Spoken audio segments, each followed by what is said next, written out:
Welcome to the Yale Center for British Art's online series, At Home, Artists in Conversation. I'm Courtney J. Martin, the Mellon Director of the Yale Center for British Art, and I'm delighted to welcome artists Zineb Sedira and Alberta Whittle to our program today. Please note that this program will be recorded. Your camera and sound are muted and will remain so throughout. We will be using the Q&A feature located on your navigation bar to gather questions for Zineb and Alberta. These questions will be answered at the end of the program. Feel free to submit any questions that you have throughout. Yale University acknowledges that Indigenous people and nations, including Mohegan, Mashantucket Pequot, Eastern Pequot, Chickatacook, Golden Hill Paugussett, Niantic, Quinnipiac, and other Algonquin-speaking people have stewarded through generations the land and waterways of what is now the state of Connecticut. We honor and respect the enduring relationship that exists between these people, this nation, and these lands. Zineb Sedira was born in Paris to Algerian parents who moved to France shortly after the end of the Algerian War. In 1986, she relocated to London.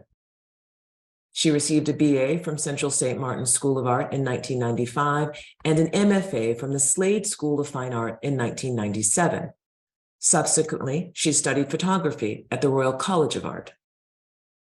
Her practice is rooted in her combined Algerian, British, and French backgrounds and draws on her experiences to examine how culture is transmitted or lost through the movement of people. She uses film, installation, photography, and video to explore themes of displacement, with a particular focus on the experiences of women. In 2019, her multi-channel masterpiece, Mother Tongue, was shown in our exhibition, Migrating Worlds, the Art of the Moving Image in Britain. Her work is held in major collections and has been exhibited in solo and group exhibitions around the world.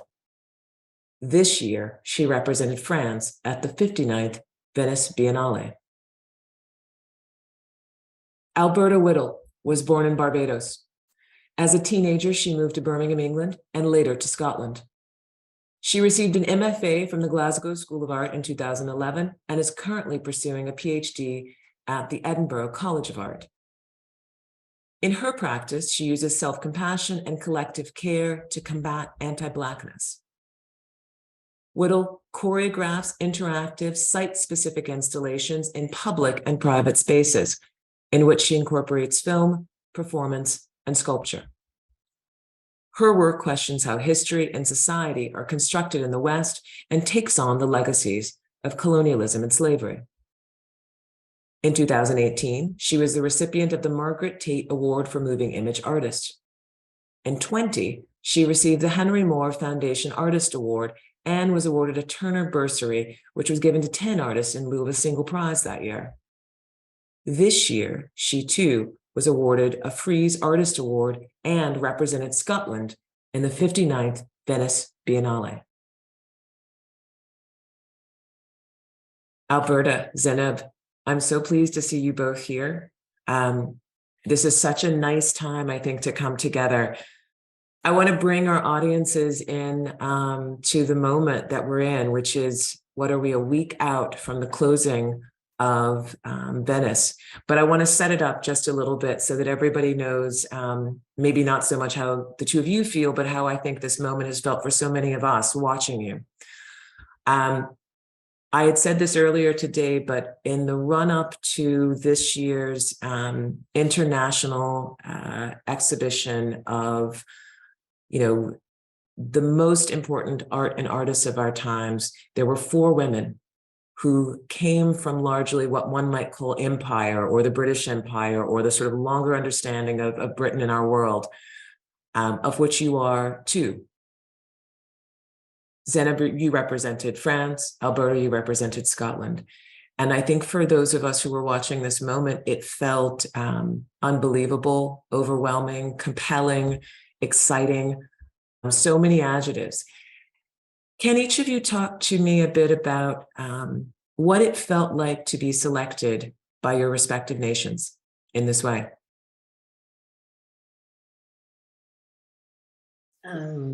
Well, I don't mind starting. I guess I didn't believe it when I got the call saying that I was selected. And I was asked whether I would accept to represent France. I had a moment of hesitation. And then I said yes, without totally understanding, to be honest, what it meant. You know, I had seen some pavilion and I knew I had to produce work, but I didn't mean the wider political context and the fact that I'll be working with the French state, really. You know, it is really a state project, and we don't realize that perhaps sometimes artists.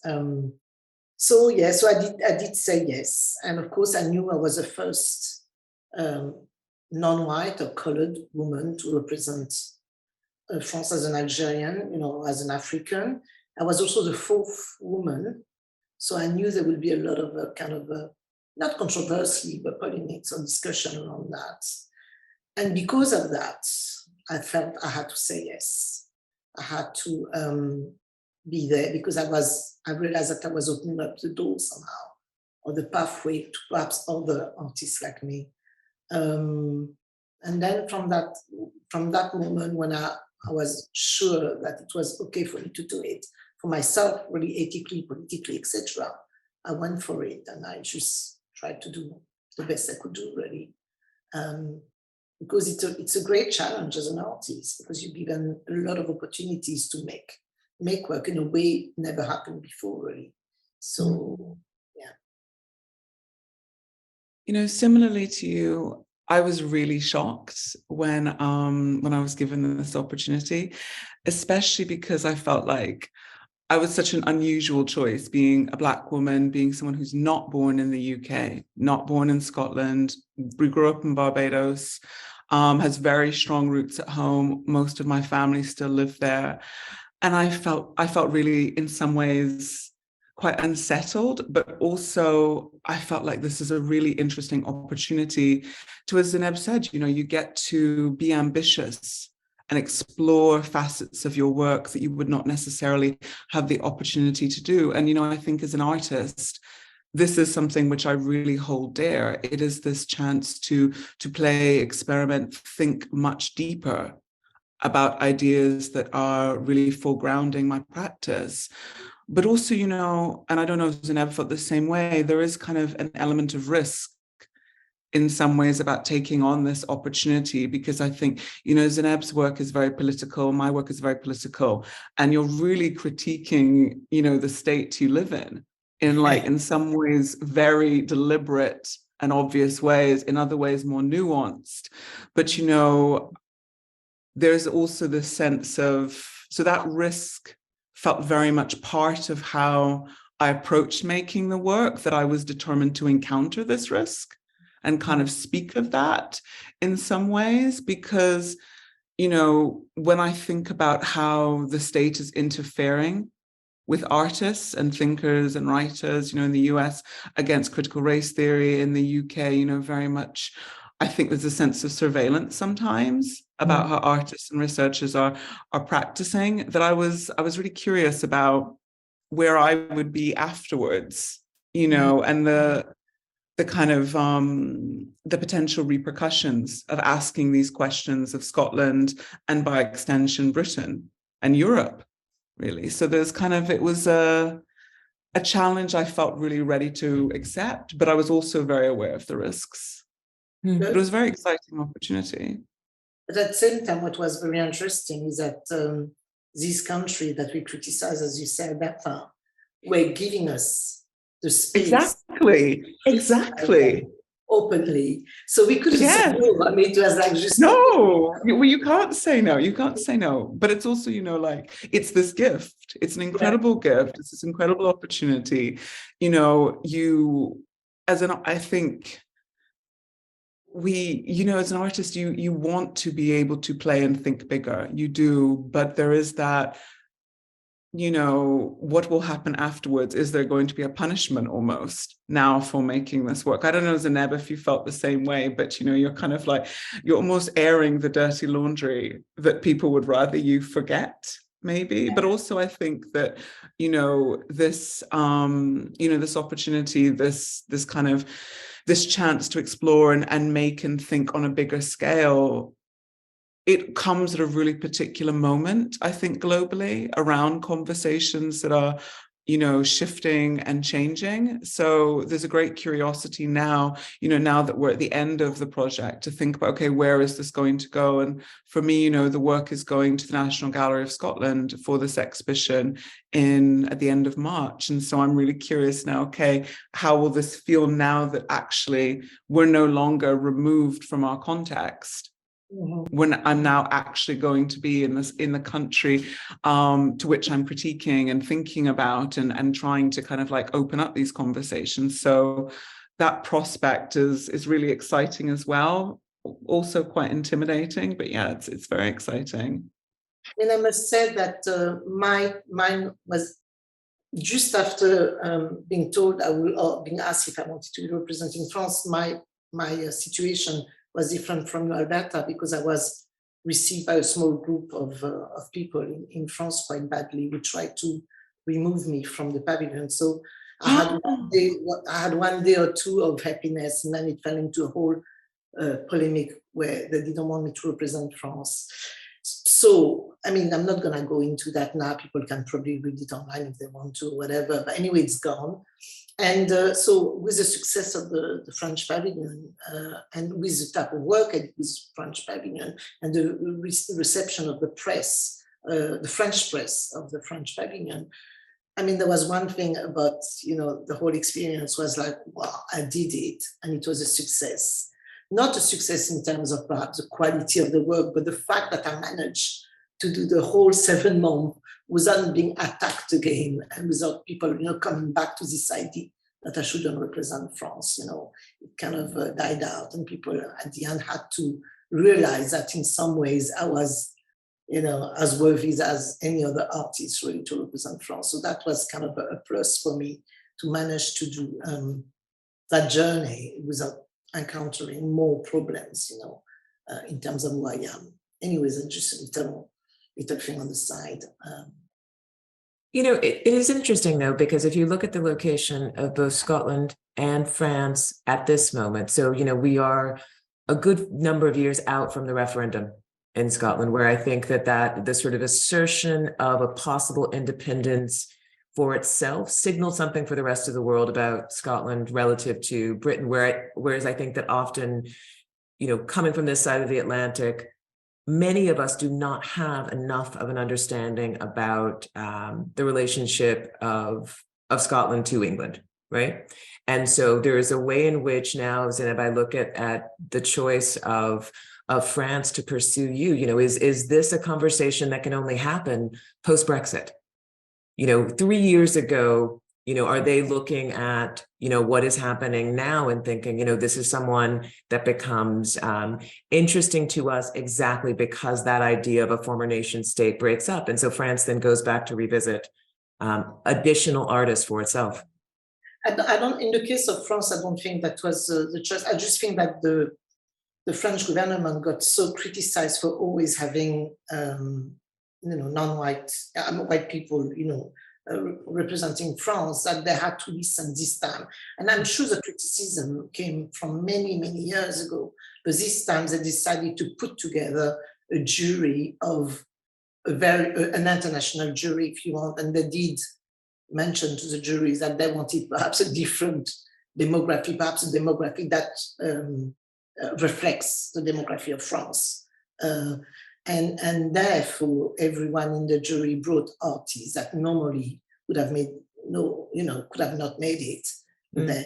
So that's why my name ended up there, is because the Ministry of Culture and Foreign Affairs, because they're the one who financed and looked after the French pavilion, they really insisted that this year it had to be different. They couldn't keep having the same kind of polemics around, race of artists, etc., etc. So I think that's nothing to do with Brexit. It's just something they had to do. and they did, you know. Yeah. And look at what a good choice they made.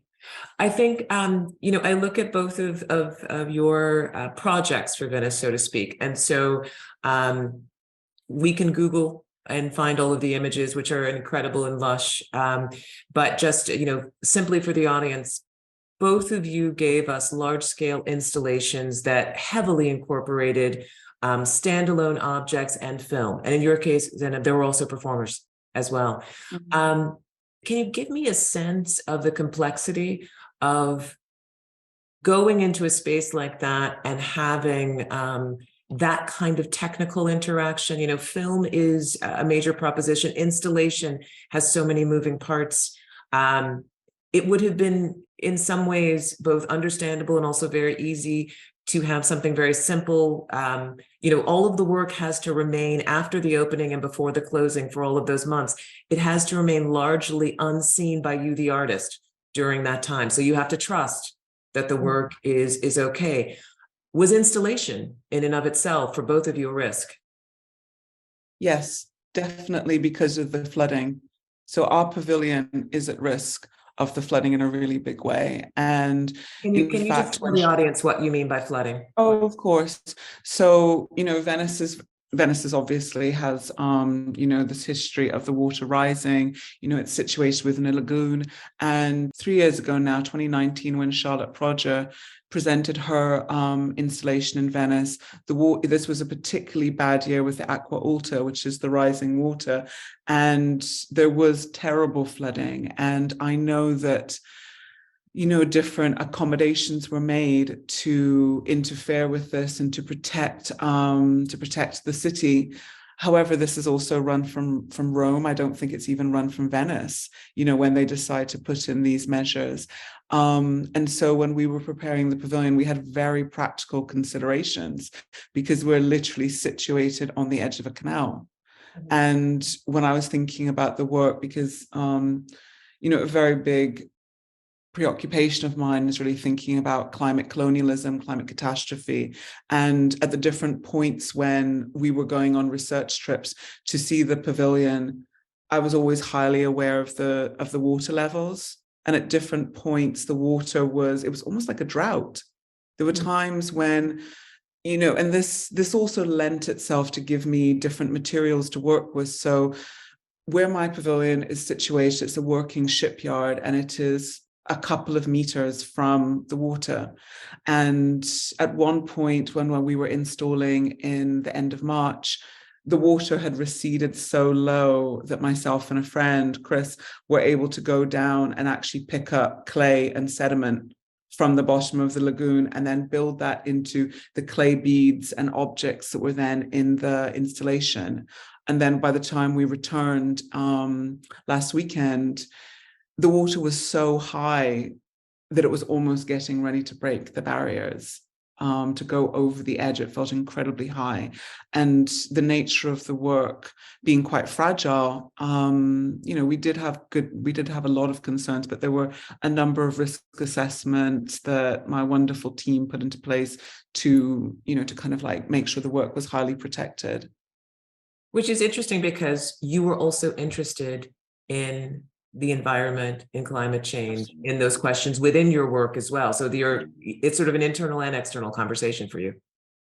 Absolutely. Because I think, you know, when I was setting up the installation, it had a very different feel, obviously, because, you know, the pavilion has changed each time with each iteration, the artist or the designers or, you know, the architects, they change it so much. And I was really aware of the feeling I wanted the audience to have when they came into the pavilion. And this sense of the water being almost like another participant in the work was really important. You know, when I think about Zineb's work and she creates these incredible scenes, I found that a really kind of useful device in terms of how I wanted the audience to also have this feeling of moving through these different ideas, these different environments. But I remember once when I was with my dad in the ocean and we were swimming, and we were talking about, you know, the sounds and the stories the water would tell us, and like, what are these stories? What are the oral qualities of the water?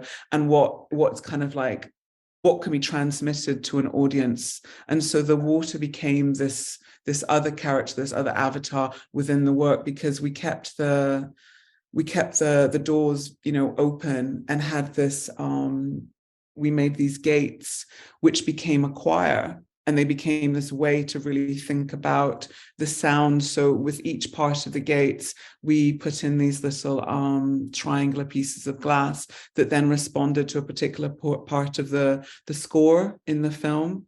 So it becomes this choir waiting at the threshold to think about what is silenced, what can be uttered orally, what are we listening for, but also to think about containment, and different transmissions from other worlds.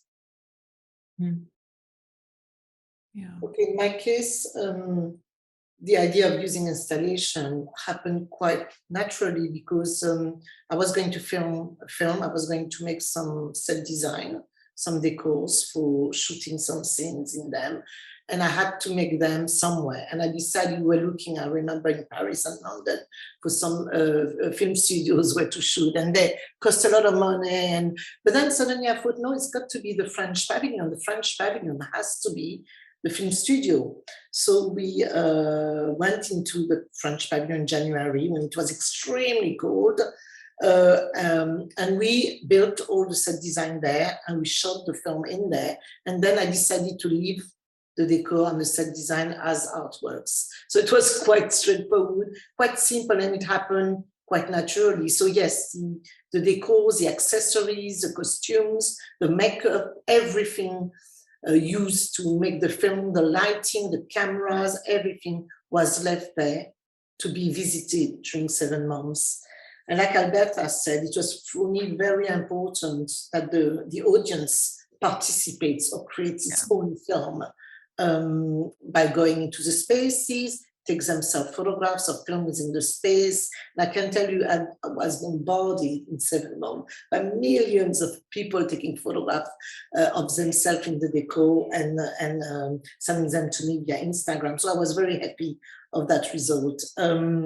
And then, of course, in the back of the pavilion, you had the cinema room where you could see the film. So you first were confronted with the decors that you saw, perhaps didn't quite understand why they were there, unless you read the whole text. And then when you saw the film, suddenly everything got revealed. You understood why those decors were there, because you saw the acting, you saw people acting with those decors.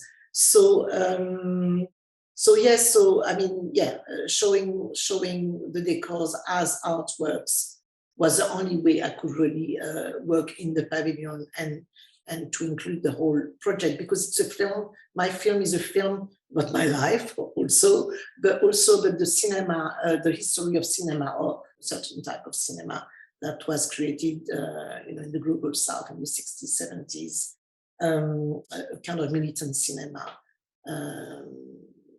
So yeah, that's it really. And go on. What I love, sorry, I'm just gonna interject, because I was obsessed with your pavilion, and I was just loving these details of like a bit of ash in the ashtray, and then like certain chairs were broken, and I was just, this is just brilliant. You're kind of coming in, and it's like the Venice pavilion. You're expecting all to be like immaculate and kind of white cubey, but how then you kind of like broke that and allowed for things to be broken. It was such a great kind of entry point for the audience, because it was familiar. It was so familiar in the way when you go to, I don't know, like a small cinema, like if I was back home and, the handle, of course, does not quite work and things don't hand on. And so there were these wonderful kind of like entry points of familiarity, but then also the conversations which you were then opening up, like that great conversation with Ghislaine and Sonia about their presences and experiences.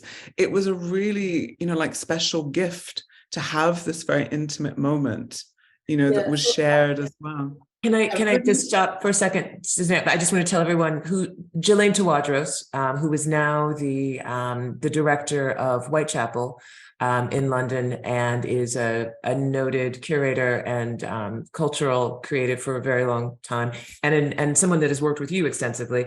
And Sonia Boyce, who is your friend and a fellow artist, but also was the British Pavilion representative for this year. But can you just explain a bit about the thing that Alberta's just mentioned? For me, what was important that when people came into the pavilion, they felt like the film has just been shot and people had left. So everything, the wine in the glasses, the cigarette butts in the ashtrays were there. You know, I really wanted like almost like something happened and people had to run off from the film studio. So all the traces, the clothes, everything was there. I wanted also a sense of familiarity and home, hence why my living room from Brixton is in there. So also because I love the 60s and all my decor, even here, is a bit 60s, you know, and all those films were set in the 60s. That was an element, and for example, when I recreated, do a remake of the Battle of Algiers, the scene I choose, it's in an apartment, and then obviously recreating an apartment, which is quite friendly because there's a lot of vintage photographs of family. A lot of them are from my family. So, I mean, I think there was a sense of also people feeling like almost they were home, or if not home, and they had been in a place already like that before. And that gives this kind of a warm space somehow. I wanted to give, but because the project is also about friendship, it's about also a community and friendship and family. So hence why I wanted to be so warm somehow. And hence why Ghislaine and Sonia are here. So I've got two friends representing a pavilion this year. There was, of course, Sonia Boyce, and also Latifa Akshash was representing the Swiss pavilion. And both of them are in my film. So for me, it was a way to make a link to my, what I call my intellectual community or my artistic community by including them in my film. And both accepted, Sonia and Latifa, to be acting in my film or to be present in my film. And of course, Ghislaine Tawajos, which also another friend, and many, many friends. So every actors in the films are not professional actors. They're the free curators that worked with me and all my friends and also my son. So every single person in that film is a friend or is somebody I worked with in the past. Wow. And that is typical of your practice, that you have worked with people that you know for your film work. But what is atypical, though, is that you've got the live performers. Can you talk a bit about that? Because that for me was, it was unexpected and it was exciting. And I have to say that at one point I was in the pavilion and they began dancing. And, you know, they did that thing where you know, when you're really dancing and you're not paying attention to other people, you get very close to them. And I think many in the audience didn't exactly know what to do when the performers, you know, were right against us. And, you know, this is, for many of us, that's the first trip that we had taken, you know, post-pandemic. And so to be that close with people was very different. Yeah, I mean, the idea of the performer came very, very late in the project when we had a bit of money left. And we thought, oh, okay, we can afford 5 days of performer. And the idea of working again with a school in Venice with some real dancer, you know, who dance tango, because it had to be a tango dance, because I'm recreating a scene from a film called Le Bal from Ettore Scola. And the scene I've chosen from that film, it's a scene that I'm playing myself in the film of a tango dancing between me and a friend of mine. And then we decided, because the set design was there, the bar with the floor, the dance floor. We thought that dance floor empty was beautiful, but something was missing anyway during the opening time. So we decided at the very last minute to get a few dancers from Venice and to come and perform the same tango that you see in the film when you go, you know, and, yeah. But ideally, I should have done the performance, and I wanted to do it with my friend Faisal, but he wasn't available. He came much later. He couldn't be there for the opening. So we decided to leave it that some two other, you know, dancers would, you know, do the dancing rather than me and him.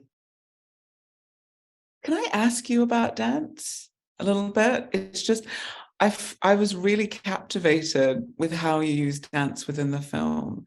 And I just wondered if you could speak a little bit about it. I mean, I see the wonderful poster of La Balle behind you as well. I love dancing, Alberta. I know I'm not so young anymore. Every single opportunity I can take to go and dance, I will dance. You know, whether it's on my own in my living room, whether it's with friends in my living room. But I try to go, especially London is great for that, because you have a lot of pubs. You know, you don't have to go to a nightclub anymore. Not at my age, but a lot of pubs where you can. And Brixton is a place where there is a lot of dancing. happening, in pubs and in pubs where becoming big clubs, and so I do go at least twice a week. I go and have a dance and surprise a lot of people when I tell them that. But I do dance a lot, and especially if there is like old reggae from the 60s, rocksteady, I love that, or rhythm and blues, or I'm totally so dance music and dance had to be part of my film because in the 60s there was a certain type of music that was made, which was protestataire music, like militant music, and all that was part of my project. How music, film, dance, cinema was used as a tool to resist or to fight a war, colonization for that matter.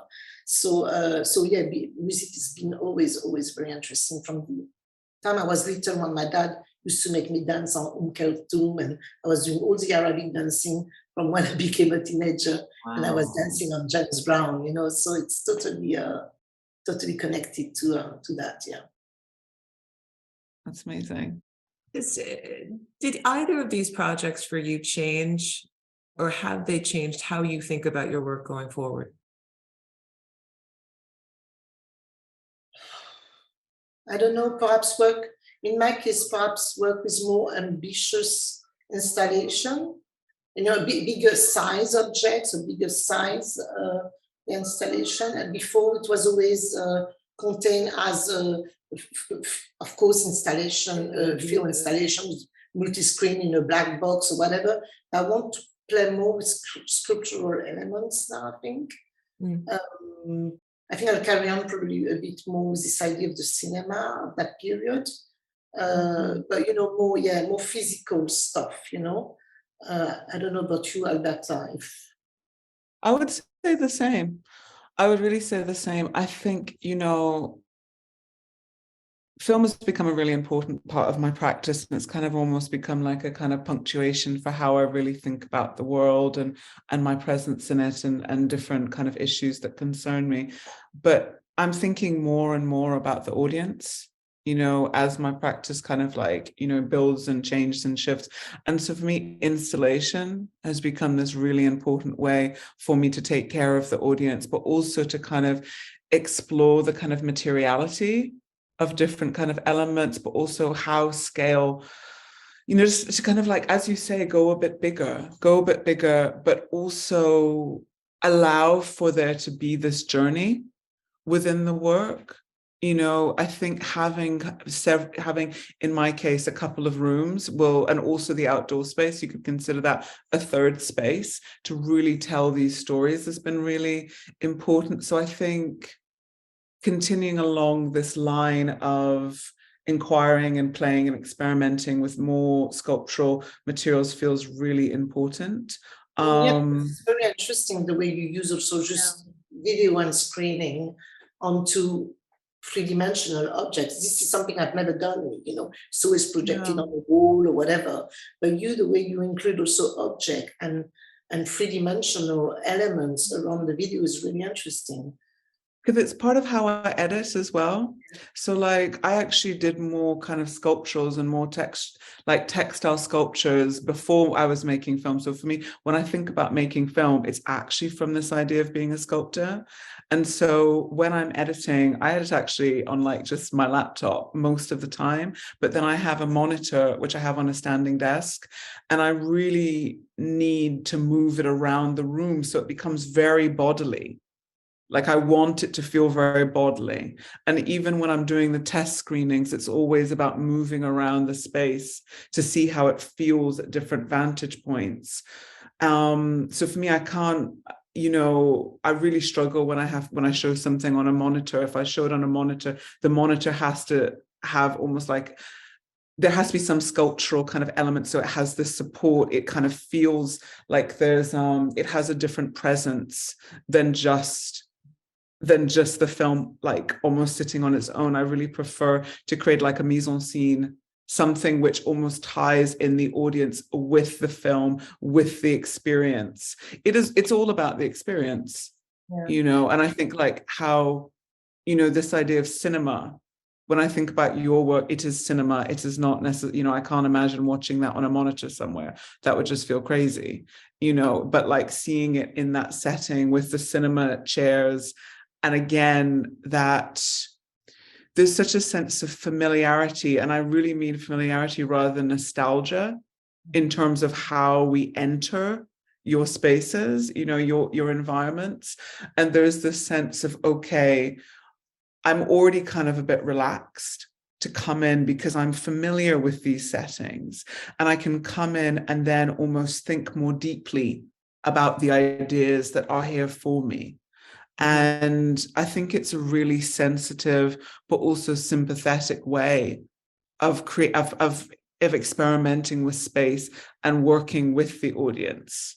And I think for me, that's what I want to think about more. It was incredible to work with different sculptors on making the furniture, because I really think about how the audience rests as they're taking in these ideas. And for me, the furniture becomes a really important part of the installation because it creates a pace. It suggests the rhythm, and it's all about the rhythm. It's all about the rhythm, always, yeah. But it's funny because everything you just described now, it's something I want to work more towards also because I never understood actually that everything around a film screening or a monitor has to become somehow artwork or art pieces or being experienced in that way. So in the past, I would put a bench in front of a projection, even if the projection was like 7-screen and whatever with cables, as now I want to be working more like you do, including all the components and elements within one place, and it become one piece of work. And do you think that's good? I mean, working for the pavilion gave you this opportunity? Absolutely.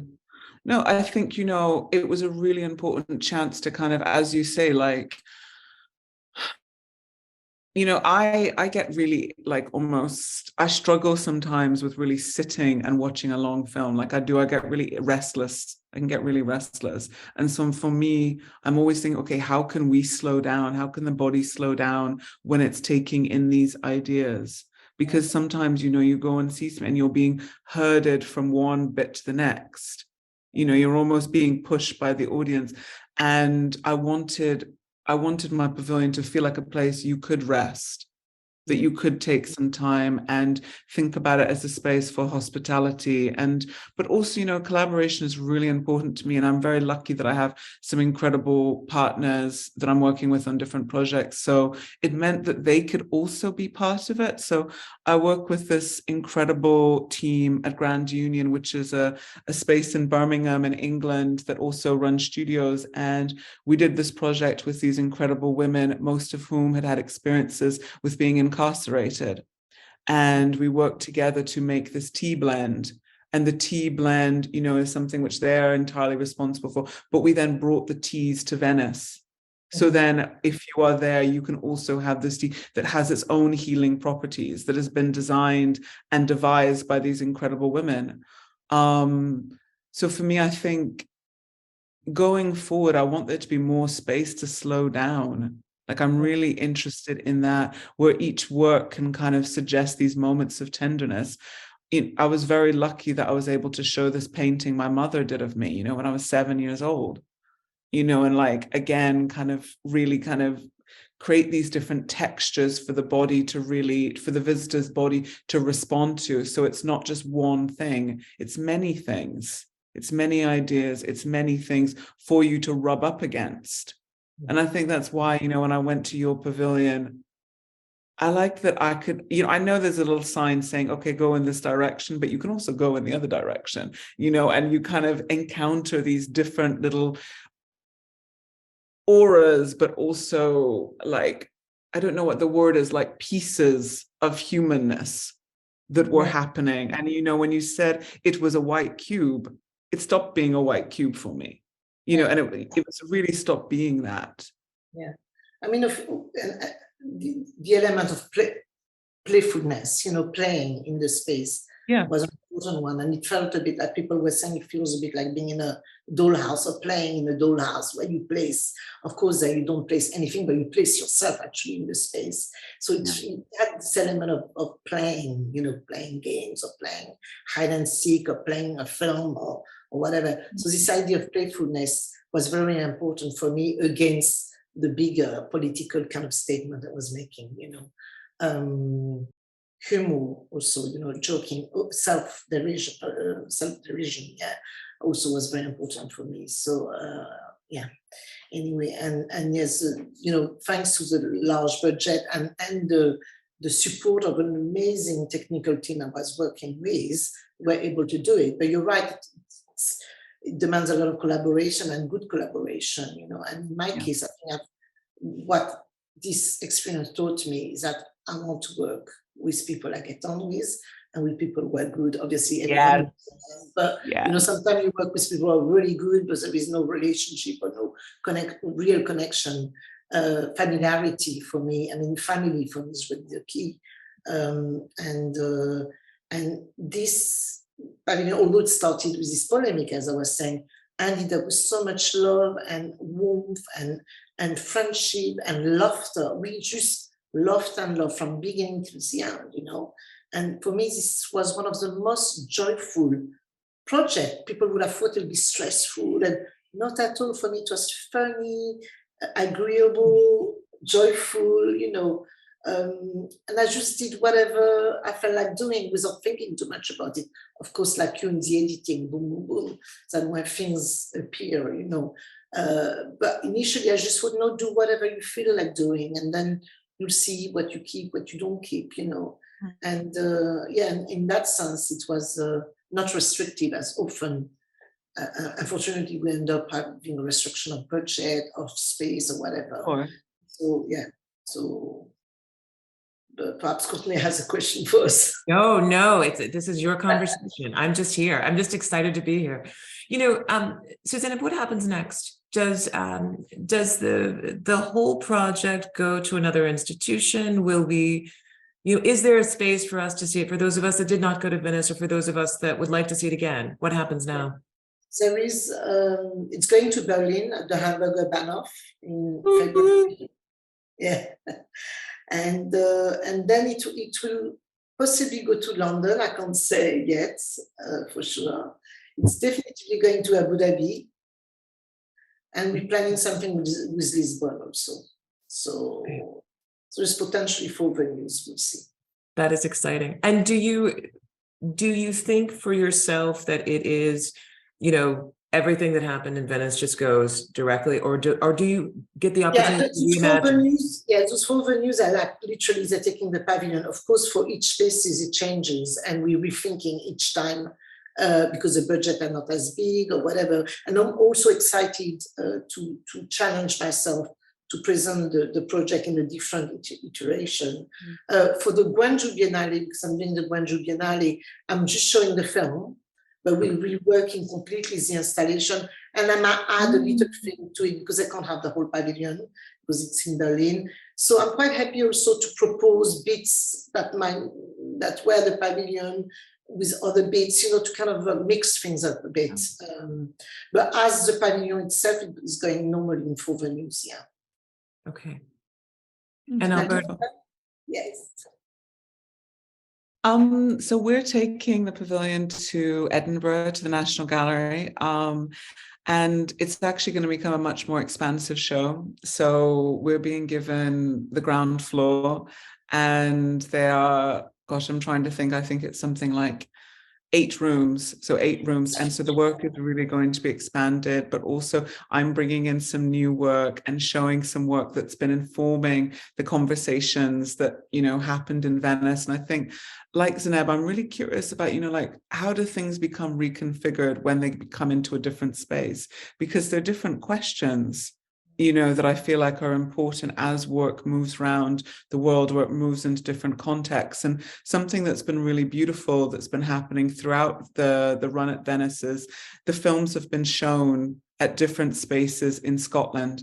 So it was shown in Glasgow, it's been shown in Ayrshire, in Aberdeen, it's going to be shown in Skye. So it's showing in these different places, and different interlocutors are speaking about the work. And I gave a talk about the work as well, but it's, you know, Venice is a really difficult place for people to get to, you know, for a variety of reasons. It's incredibly inaccessible if you're in a wheelchair or you have any mobility issues. And so it's been great for me that it's been able to come back and be shown at the same time in Scotland. And so we're exploring different avenues to show the work in the Caribbean, because obviously it's really important for me that this work also, you know, it returns there, and the conversations shift and move in those directions as well. And you have already started making the work, because you said saying showing in March, yeah, in Edinburgh. Yep, I know. So you haven't rested at all. You haven't rested. No. You know, but the work can be very meditative. Like some of the work I'm doing, I've been making different paintings and textile works, and you know, this is a part of my practice which fewer people know about. And so for me, you know, when I was in, I mean, it's crazy because when I was in Venice doing the installation March, I was also at the little Airbnb doing my paintings, you know, as a way of kind of like clearing my mind. So sometimes, I don't know if you're like this, Zineb, when I'm editing, I have to ignore the work for like maybe a week, 2 weeks, really come back to it when my mind is fresh. And then I'll really notice, because you can get I get really obsessive when I'm editing. Like I am beyond obsessive, not washing, sleeping, just wanting to do that. And so in those moments when I'm away from it, that's a time for me to use my hands and to build things and to make things that are, you know, in some ways, you know, just like very deeply intimate. So making some new work for the new venue, it feels like a kind of natural progression of just kind of exploring where things land. I mean, you know yourself, there'll have been so much information and footage. I mean, I feel like I could have made a whole second film with the footage that we got for Venice. But what I really want to do is do a performance with it. Okay, great. Also, it's quite nice because the project doesn't end; it has a continuity. Yeah. And as for me, it's end, and then I've got to move on to something else. But in your case, it's kind of moving organically to another space, and it's quite beautiful. Yeah. But that's the first time that's happened, because normally there is like quite a large full stop at the end of something. So for me, this is kind of the first time. But there's certain elements that happen during the filming process, the making process, and I'm like, what would that look like? But yeah, I mean, between us and the world, I'm really curious about thinking about what a performance would look like with it. But I don't know if that will get to happen. So we'll see. I hope so. Yeah, me too. Maybe it's a good time to open up for questions. So we've got a few that have come in, and I invite anyone who has questions to please post them into the Q&A feature. This question comes from Tara Mallow, and I have to say, I really love this question, so I'm asking it. It is Tara's question, but I'm asking it as well. Tara wants to know, Alberta, what is the big long post in the background by the door?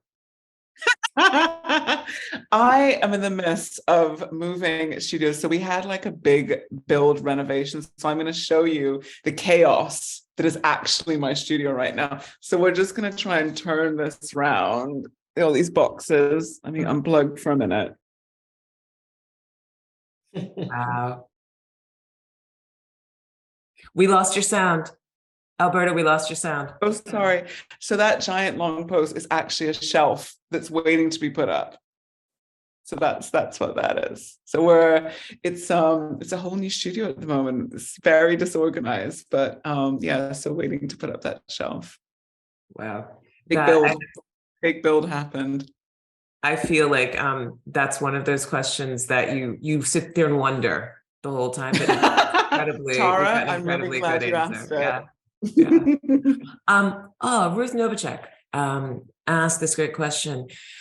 Express yourself at the end of Zineb's film Move Me to Tears. Me too. The familiarity of the space was so moving, and the honesty and the political personal. She says thank you to that. Yeah.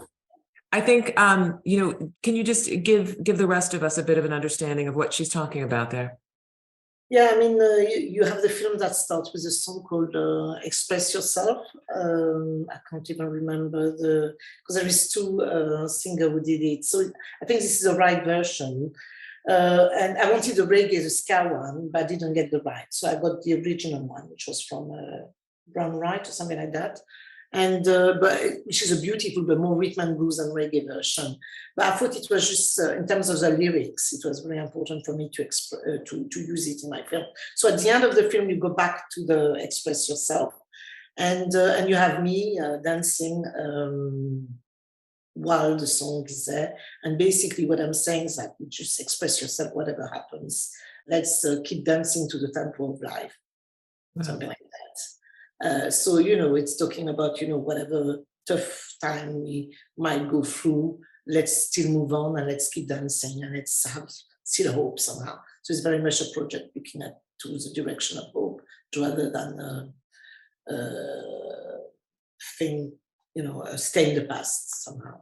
Mm. Someone asked here if you had met before Venice, because it is clear that you have an incredible kind of chemistry between you. Did you know each other, or did you know of each other's work? No, we just met last weekend when we were in Venice. Yeah, that's really funny. I didn't see you at all during the opening week. I don't know why. No. Yeah. Me neither. I was invited to your party, but I couldn't come because it was clashing with my party. So, that was the problem. The thing with Venice. There's so many parties, Yeah. But no, I met Alberta for the first time on Sunday, I think, or was it Saturday? Yeah. Last week. So I went to go and I was with my parents who were over visiting, and I was like, I just want to go and have another little nosy at Zineb's beautiful pavilion.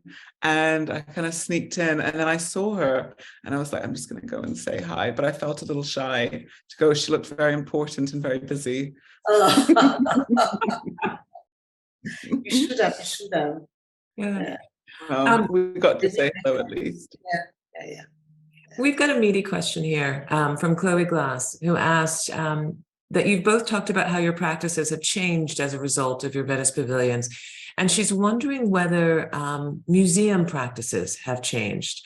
She's asking, now that these installations are being exhibited in other contexts, have ideas/practices about audience attention, care, and compassion been integrated in a permanent way in museums?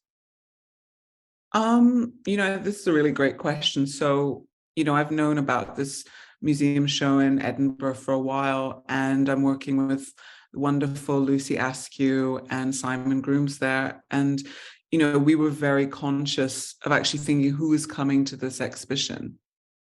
How do we really actually think about engaging with a wider public that are not just white and middle class that would normally come? And so as part of that, we're actually meeting with different critical friends who, I'm not sure if I'm allowed to name them, but we're actually meeting with different critical friends to really think about accessibility, but also how do we reach out to different groups, often community groups. So there's a community group called Project Esperanza, who are actually, I'm going to be working a bit with them to produce a quilt, which, quilts are very important in my practice. There's something which I often incorporate in my installations, and that will be exhibited as part of it. But we're really trying to think about, how do we actually really change how museums function?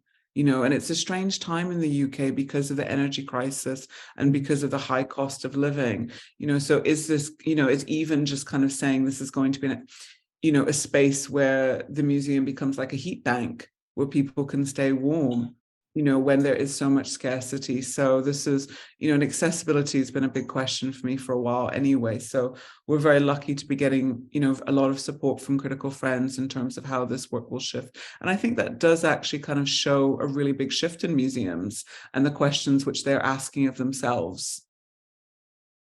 Yeah. Well, in my case, for now, all the future project for the French pavilion will be an institution, unfortunately, very kind of a classical institution would charge money to come in, which is always I'm like you, Alberta, I'm really struggle with this idea that you have to pay to go and see art. Yeah. And that, of course, that means that it excludes a huge part of population, a part of population that we're talking about or that we're talking to sometime also. And we definitely like to incorporate in the discussion, but we can't because of that. So I dream of also my pavilion going to Algeria or in North Africa or in Africa for that matter, or anywhere else. But the reality, the cost, the size of it, the cost of it, it's just not feasible for some countries. So it's gonna be going in Europe, probably in the US or wherever. And it's always the same people that end up seeing, the art. And for me, it's quite frustrating, but I haven't come up with any kind of ways of changing that, because yes, you can have community groups coming and you can do workshops and you can do talks where people are invited to come as a group, but it's never enough really, because it's still a kind of a little drop. It's better than nothing, but it's still a small. It's the barriers. Yeah. And this is a big problem, but it's not really for you and I to sort that out. It's for the institution to sort it out, but can there? Because of course it has to do with fundings. It has to do, it's so yeah. It is a problem when we do work, political work like ours, but it's always the same type of people who are aware of the situation. In any case, most probably who are seeing it, and you want to talk a different demography, a different, so I don't know if I've answered the question, but no, but I think you have. I think you've given us another lens into it, which is that it's a conversation that we have a lot. Our institution is free, and I think that free is the least obstacle to overcome to get art out to people. And if you have any understanding, as both of you so clearly do, of the power of art to transform, to change, to enhance, to make us all aware of all kinds of things for ourselves and for the rest of the world, then you understand the urgency. And yet what we do about that sense of urgency is very difficult. But that doesn't mean we stop working. Yeah. No. Yeah. I want to talk to you all forever. And unfortunately, our time has come to an end, but I am overwhelmed. I feel the same way that I felt, I think, Zineb, when I read that you had been selected for France. I think you were the first of the four that I read about, and I burst into such a scream. And I think I sent you an email that probably sounded like I was screaming. I feel just that way right now. I am so happy for you. I'm so proud to know you both.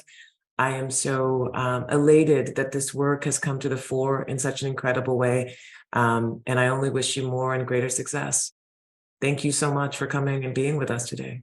Thank you for inviting us. Thank you so much for the conversation. And nice to see you again via screen. I want to go dancing in Brixton. Me too. Me too.